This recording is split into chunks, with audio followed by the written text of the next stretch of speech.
chief secretary. So he gave him time for about 20 minutes. I can name the name, but it wouldn't look nice. So this gentleman, he was sitting with UP chief secretary, and UP chief secretary says, ठीक है तुम्हारा काम बाद में देखते हैं, थोड़ी देर रुक जाओ, पर पहले ये बताओ कि हर इन्वेस्टमेंट हैदराबाद क्यों जा रहा है, क्या हो रहा है वहाँ पे. So this man, this businessman tells him, the UP chief secretary. And in fact, the UP chief secretary apparently elaborated. He said, we have Ghaziabad, we have Noida, we have stability, everything. How come, you are attracting more business? Your city seems to attract more business. This businessman actually took a lot of pride. He was obviously happy being a Hyderabadi. He told the UP chief secretary two things. Sir, first, we have stability. We have peace. We have law and order. We have a stable government. That's the first thing. And secondly, more importantly, we have able leadership and progressive policies in the form of our Honorable Chief Minister, KCR Garu. Now, these two things are extremely important from a city's perspective to be able to remain attractive, not only for investments, but also, to attract people of all hues and shades. So, in my humble opinion, Bharani, brand Hyderabad is not built in a day, without a question. I will not, shamelessly take credit that, I have done everything in last 6 years. No.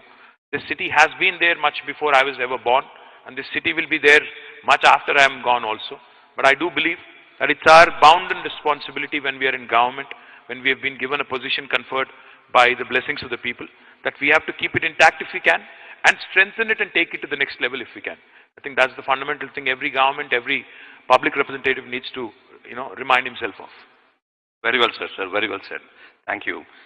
So you talked about the discrimination part, right? I know we went through this, transition from a, combined state after the division, right? A new state. I feel like this is chai pe charcha, man.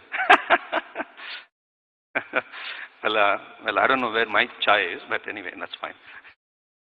So during this transition, as you rightly said, there was a lot of anxiety, right, in then existing investors. And also people thought that they would be discriminated against and all that stuff, right? But so one of the major challenge you and your government would have faced, right, once you took over in 2014 was that how do we kind of, say, reinstill the confidence in these people? Give them the feeling that, yes, you are very welcome. And eventually they will just become the brand ambassadors of Hyderabad, which they did eventually, right? So I think that's a huge transformation that we saw. But how did you go about, bring that confidence in them? And I think there's more investment coming from such groups, right, who thought there's going to be a huge challenge and, say, anxiety. KCR Garu keeps reminding us of one thing. He says, a lot of times industries ministers, IT ministers, trade promotion bodies, we tend to forget one fundamental thing.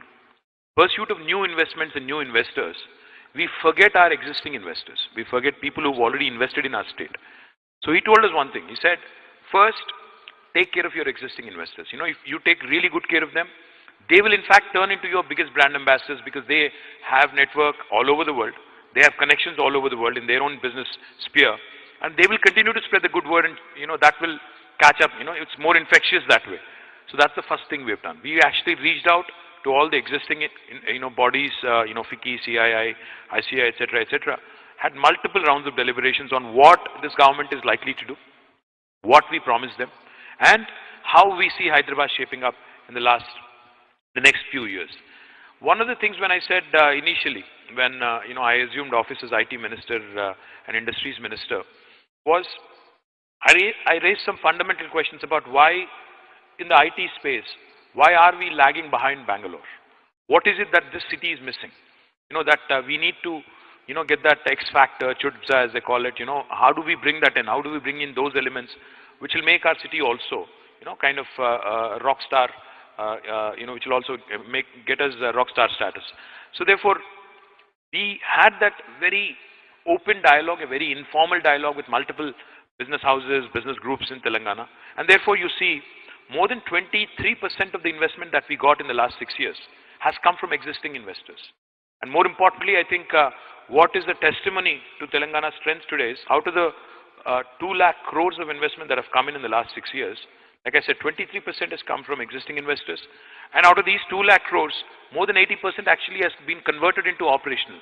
So meaning they have operationalized and not only have expressed an intent, but also have delivered on the promise. Now this is very important. from a state perspective, because even I could do a fantastic, summit, investment summit here in HYCC and announce that we have gotten 8 lakh crores of rupees of investments, signed in the form of MOUs. But how much of it really gets translated depends on the government's intent, depends on the government's keenness to listen, understand, and ensure that the promises are delivered. Now, that's exactly what Telangana government has done under the leadership of our dynamic Chief Minister. That's exactly why I believe the city continues to attract more and more business. Wonderful. Let me just go back to the history, sir. In June of 2014, after you just took over as the first IT minister, you had actually, arranged for a meeting with IT industry leaders in Taj Krishna.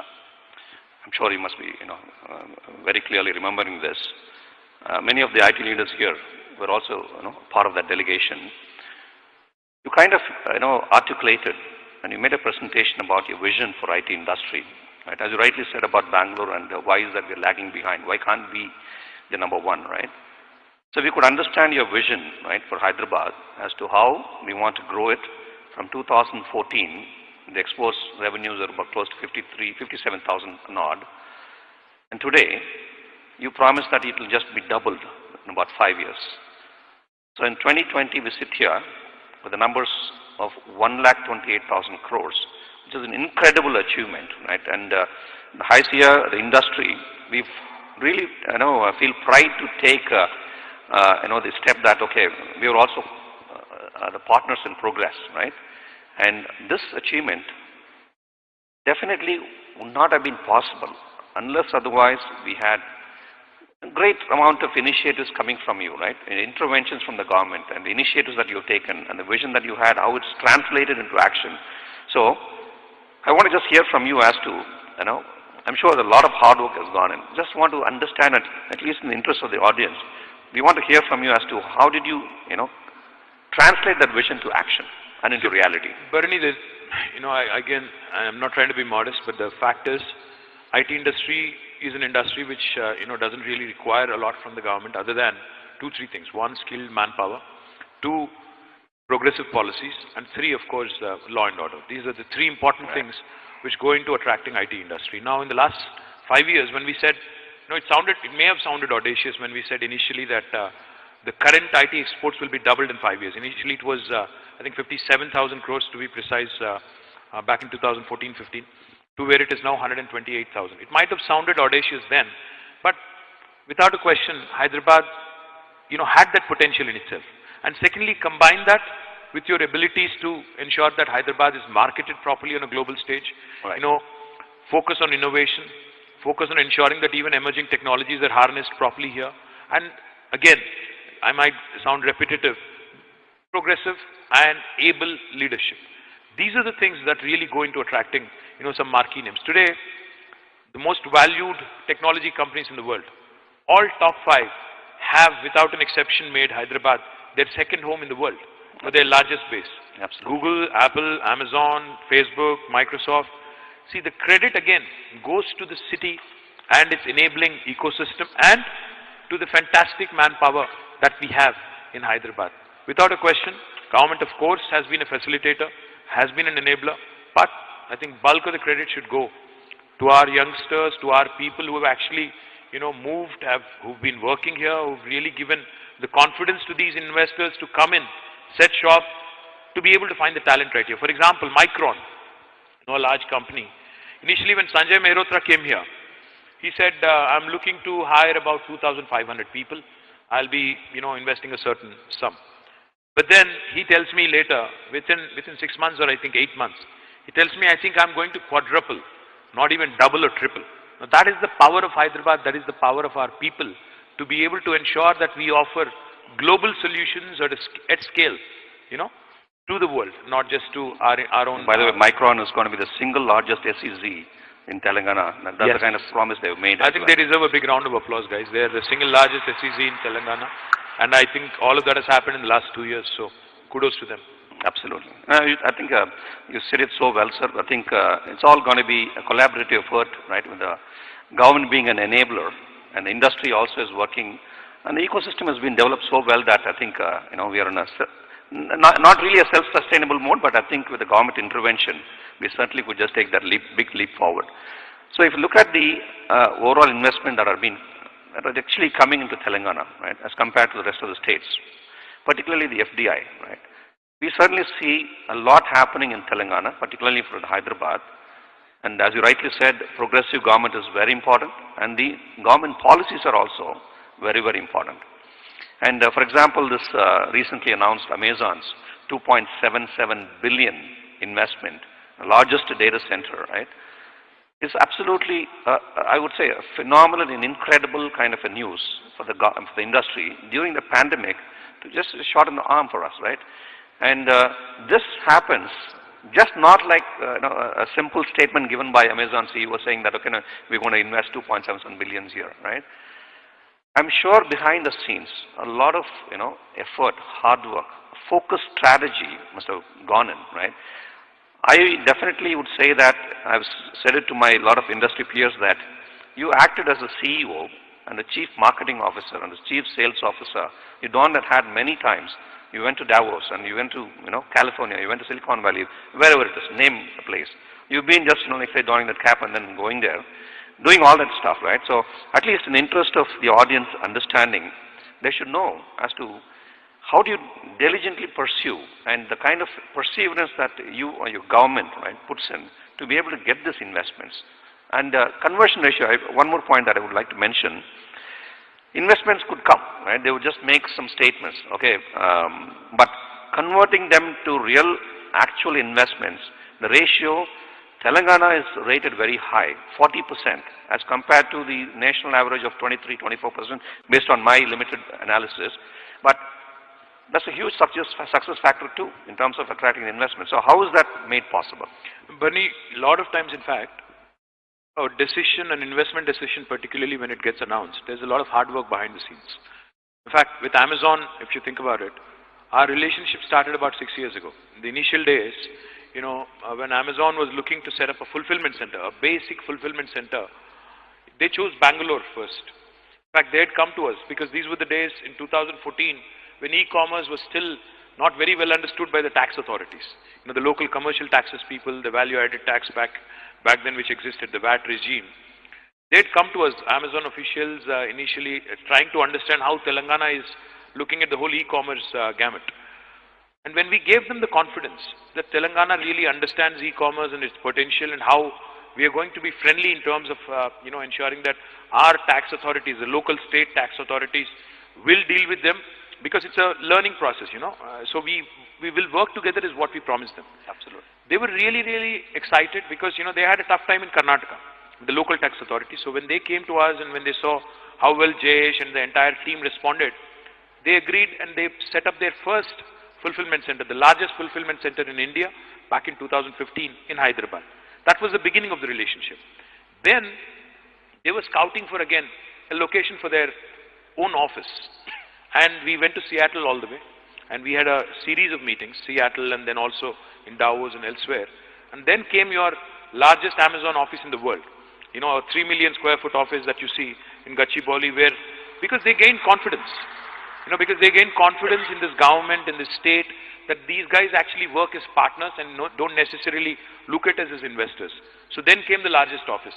And when it came to their data center, Amazon Web Services today is one of the largest, they contribute, in fact, a significant chunk of revenue to Amazon. So when they were deliberating where to put up their large data centers, once again we met in Davos and we had this discussion. And eventually, it took a bit of time, but eventually about 6-7 months of negotiations and a lot of other things with respect to, incentives such as power tariffs, etc., eventually the deal was clinched. So, sales and investment is really about relationship building. It does not happen overnight. You really have to build a relation, you really have to work on it, series of meetings, a lot of wining and dining and, ensuring that they're taken care of properly and ensuring that there are relationship managers literally, to take care of their every need. This is how government of Telangana has worked in the last 6 years. We went out on a limb, we call ourselves a startup state. In fact, I keep telling a lot of my friends that since we are sitting in this HYSEA forum and since there are a lot of youngsters from the IT industry, I would say independent India's most successful startup is the state of Telangana, without a question. I think in the short span of 6 years, this state has really stabilized, the state has really outdone itself, the state has really delivered on a number of counts. So that's what I keep telling my friends also, that we operate with the bent of mind of a startup. And the hunger, the passion that you see in not only me, but my colleague ministers, my colleague MLAs, when it comes to protecting the interests of Telangana, is primarily because of one reason. We fought hard for this state. We have a point to prove, not only to ourselves, but also to the people, the naysayers, who said we could not succeed. So therefore, whenever we do, whatever we do it in full, no half measures when it comes to promoting Telangana, when it comes to protecting Telangana's interests. And that's what has, I think, contributed to the success of the state. So whenever I talk to you, I always just feel that passion in you, right? Because, even the last conversation I've had with you in your office after the new executive committee members of HYSEA took over, the very first thing that you mentioned about is, Bharani, we want to just kind of, do something for the student community. We want to create cyber warriors, right? I mean, I can definitely relate to your passion. Every time I talk to you, you come up with some brilliant ideas, and that again just not stays as ideas, but you ensure that that happens. So I can certainly relate to what you said. ఇది ఒకటి తెలుగులో చెప్పాలి. తెలుగులో చెప్పొచ్చా please? అంటే మనందరి shelf life చాలా limited. ఇప్పుడు నేను ప్రస్తుతం మినిస్టర్గా ఉన్నాను. Everybody's shelf life is very limited. As a politician, you're the current president of HYSEA. I'm sure your shelf life is also limited. There's somebody who's going to follow suit next. మన shelf life limited అని తెలిసినప్పుడు నేను మినిస్టర్గా ఓ 4 కొబ్బరికాయలు కొట్టానా, ఓ 2 రిబ్బన్లు cut చేశాను అనుకుంటే waste. అలా నాలా వస్తారు, నా తర్వాత వస్తారు, నాకంటే ముందు కూడా ఉంటారు. కానీ అల్టిమేట్గా నేను ఇక్కడ ఉన్నప్పుడు ఏం చేశాను, ఏమైనా చేయగలిగానా లేదా? You go back home with the dinner satisfaction. And unless you do things with passion, you will not be able to deliver. నేను ప్యాషన్ లేకుండా ఏదో మామూలుగా కూర్చుంటాను, వచ్చానంటే వచ్చాను, పోయానంటే కుదరదు. So that's exactly what I believe in, and therefore you see that in me. Yeah, and I don't know how else we can articulate so well about passion and what drives with passion. So let me move on to the other sectors, sir, because we've been always talking about IT and pharma. I mean, that's what comes in the news most of the time, right? I know that we have seen a significant improvement and growth, again, the economic growth happening in IT and pharma industry. So I know that pharma ekadu, entire life sciences, entire life sciences, including biotechnology and all that stuff. Yeah, absolutely. Thanks for correcting me. And so now, is the government targeting any other sectors? I know we've been hearing a lot, but I just wanted to hear from you, targeting many other sectors wherein we want to just kind of look at major investments coming in the next couple of years, right? And very importantly, just not seeking the investments, but what kind of government policy changes that you are actually doing and even anticipating to do to be able to attract these investments on a sustainable manner? Bharani, one of the things I'm excited about for the next decade really is, besides the two usual suspects, IT and life sciences, where Telangana continues to remain a leader, I'm excited about electronics and electric vehicles. In fact, I'm very, very upbeat that Telangana could truly be the electric vehicle hub for the entire country, because I see that as a way forward. ఎందుకంటే నాకు ఒక friend ఈ మధ్యన ఒక మంచి మాట చెప్పారు. He said the 3 Ds that are going to dominate our country in the next few decades is digitize, decarbonize and decentralize. These 3 Ds. ఈ 3 కనుక మనం కరెక్ట్గా టార్గెట్ చేయగలిగితే, so if you talk about decarbonize, you have so much opportunity in clean tech. Clean tech లో నీకు electric vehicles ఉంది, electronics ఉంది, there are so many other facets that can be targeted, because the world is now, after corona and this pandemic, everybody is conscious of health. So therefore, health పట్ల ఇంత conscious పెరిగినప్పుడు pollution తగ్గాలి, లేదా cities క్లీన్గా ఉండాలి, air quality బెటర్గా ఉండాలి అన్నప్పుడు electric vehicles are the way forward. And I do believe Hyderabad has in it to be able to attract a lot of this particular segment. We already have 3 large investors who have already signed with us. One is a company called Electra, another one is a company called Mitra. ఇంకా చాలా 2-wheelers 3-wheelers వాళ్ళు కూడా మన EV policy launch చేసినప్పుడు దాదాపు మొదటి రోజే more than 3,000+ crores of investment మనం సైన్ చేయగలిగాం. Now that has to be operationalized. That's one segment I'm very excited about. Second segment I'm very excited also about is food processing. Food processing lo Telangana is now more than surplus. So therefore, I believe now Telangana can, cater to the needs of other states. We can actually, start talking of how to process, how to ensure that this processed food, again, is something that can be done at a global standard and be exported, to outside of India as well. Chala potential undi, and I do believe, in fact, not only in Hyderabad but also in areas outside, even in the districts, food processing sector will really prosper. My Honorable Chief Minister, in fact, has come out with an idea called as special food processing zones, like how we have SEZs for IT. Similarly, a special food processing zone in many districts are being planned now, and I am very upbeat that this will attract large investments in food processing. The other sectors, again, I am looking at, with great deal of enthusiasm. Textiles is another sector. Today, if you look at Indian textile scenario, we only contribute 4% to the world textiles. Bangladesh contributes 8% to the world textiles and garments. Therefore, again, the opportunity is huge. Today, we have in Warangal, India's largest textile park. We already have, again, some marquee names that have come in. A company called Young One from Korea has signed up to invest about 1,000 crores there. And they are going to set up 8 factories, providing 12,000 employment to 12,000 people. Now, this is another sector which I believe, because it's never going to go out of fashion. People are going to continue to wear clothes, hopefully, and ensure that new trends and new fashions, we don't know, man. I mean, things change. But I hope it will continue that way. So, therefore, again, another sector I'm upbeat about is textiles. And again, another very important sector is logistics. Because Hyderabad, being bang in the middle of the country, has a unique value proposition to offer to the rest of the country. As manufacturing activity picks up, you need logistic basis. And Hyderabad offers that unique position. So, logistics, electronics, food processing, textiles, besides life sciences and IT, I think these are the sectors I would look forward to the next decade or so. Another sector, sir, I'm sure it's very close to you as well, is the aerospace defense. Right. So, I have a background in the aerospace engineering from my US life, and we used to bring some very qualified manufacturing engineers, right, to the Sikorsky, Tata Aerospace, Tata Tasso facility, because the kind of experienced manpower was lacking here, so we just had to bring them and train our folks here.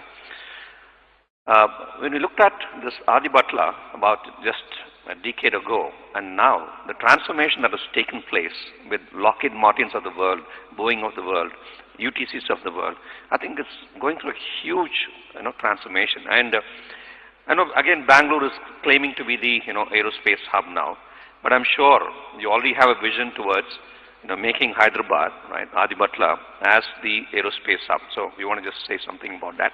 Well, for those of you who don't know, I think Hyderabad is the place where the United States President's helicopter cabin is also manufactured. Sikorsky manufactures helicopter cabins here. Yes-92. Yes-92 helicopter cabins. Since you're the aerospace guy, you know all about it. I don't know who the current President of the United States is, though. Do you know it? I don't know. President Trump, President Biden, I don't know. But his helicopter is manufactured here. So that goes to show you again that this city really has in it. I thought you were not asking me about the current strength, so I didn't mention aerospace and defense. But India's largest private missile manufacturing facility, private factory, in fact, in the private sector, is also established here. It's Kalyani Rafale. It's also in Hyderabad. And of course, we have a large defense ecosystem. More than 10 PSUs in defense sector who are already headquartered here, since the last few decades, which has spawned out large ecosystem of small and medium enterprises in defense and aerospace industries. So I see again more than 1,000 small and medium companies who are in this space. In fact, I don't know if that gentleman is here, but there's a guy called Chandrasekhar who runs a company called Azad Engineering. Again, he's bagged a massive order recently, from one of the large multinationals, and he's looking to grow his business. I'm talking a few $100 million. So these are the kind of small and medium players I'm excited about. Because the large names will come in anyway, the Tassels, the Boeings, right, the Sikorskys. But what really goes into building a city's or a state's ecosystem is the small and medium players. As long as they're there, as long as they continue to get these orders, the city will continue to grow.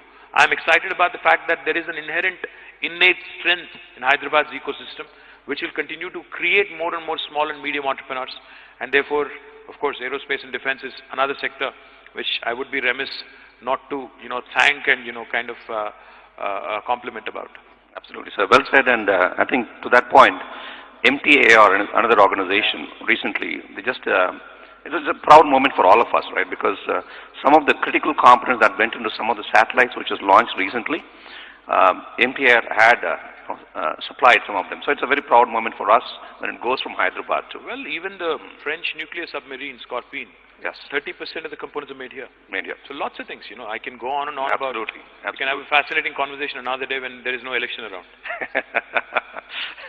So you did talk about the electronics industry and electronics industry. Elections gurinchi adagava. You're going on and on about industry and IT. Come on, man. I need to ask people to vote for me also. I'm doing good work. Please vote. That is what I'm going to ask. I'm not going to beat around the bush, Well, I always keep the best towards the last, sir. Anyway, I think it's all very important for everybody to be able to understand, appreciate, and take the informed decision to vote. So that's very important too. So electronics and the high-tech manufacturing, this is another huge area. I think you already alluded to that point. And I think that's going to be also creating a lot of economic growth out there. And very importantly, employment opportunities. And today, and I think all the parents who are watching, the student community who are watching this program, right? They always have that tendency to do computer sciences. So with all these different sectors that are growing, how do you see that, like say, or what kind of advice you want to give to the student or to the parents that they should look at alternative educational streams, maybe electronics, right, or manufacturing, right, all the automobile, right, all those different areas of pharma, life sciences courses. I think that's very important. I know that you have an organization called TASK, how that is supplementing the overall strategy in terms of creating employment-ready youth in all different sectors. Bharani, one thing I'd say is, in fact, the mindset, the psychology of Indian parents. When I was growing up, I was, all my peers included, we were given only two choices. Either you could be a doctor or an engineer. In fact, my father, pushed me to be an Indian Administrative Services officer, a UPSC officer, but I didn't choose that route. In fact, I ended up somewhere else. But fact is, the choice in India had been limited, but it's not the case anymore, I feel. Because, I see parents, in fact, encouraging their kids in sports. In fact, I see some of these young parents who actually are pushing their kids into things other than academics and saying, you should continue to pursue your dreams and talent, what is innate and inherent. So I see the trend changing. So therefore, I believe that not only in sciences, the STEM as they call it, science, technology, engineering and math, there are a lot of other areas where Hyderabad, where Telangana, where India can actually make its presence felt. Because now healthcare is another very important sector where I believe, like how India went through a revolution from the late 90s until, which is currently also underway in IT, I believe healthcare also will hold center stage for at least the next 1 decade or more. The reason why I believe that is because governments today, after having been woefully exposed, with the lack of adequate medical infrastructure across the world. I'm not talking only Telangana, I'm not talking only India.